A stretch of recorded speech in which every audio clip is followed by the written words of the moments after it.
Dahil sa inaasahang mas lalakas pa ang Bagyong Christine, nagkaroon ng preemptive evacuation ang ilang residente sa Ilocos Norte.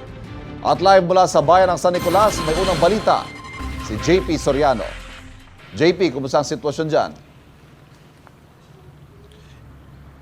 Ivan, magdamag nakaranas ng mahangin at maulan na panahon dito sa malaking bahagi ng probinsya ng Ilocos Norte kung saan nga tayo naroon. Pero Ivan, ayon sa mga local officials, hindi pa raw ito yung inaasahan nilang bugso o yung pinakamalakas na epekto ng hangin at ulan dulot nga po ng bagyo, at posible nga raw na mas lalakas pa ito mamaya o bukas bago lumabas papuntang West Philippine Sea ang Bagyong Christine. Ivan, yan ay kung hindi nga magbabago ang galaw ng bagyo.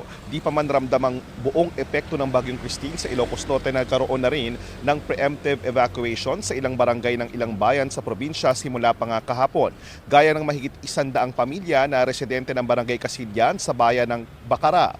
At dahil kadalasang binabaha ang barangay kapag tuloy-tuloy ang ulan at may bagyo, nauna na silang inilipat sa evacuation center. Meron pong 21 munisipyo at 2 lungsod dito sa probinsya ng Ilocos Norte na nakaalerto na ngayon sa magiging epekto ng Bagyong Christine bukas o mamayang madaling araw. Pero syempre nagdadasal nga po ang mga taga rito na humina na ito at hindi na nga po manalasa. At sa announcement nga ni Ilocos Norte Provincial Governor Matthew Marcos Manotok, idineklara na po ang suspensyon ng trabaho sa mga gobyerno dito sa probinsya, pati na rin po ang suspension ng klase sa lahat ng antas sa public at private schools dito sa probinsya.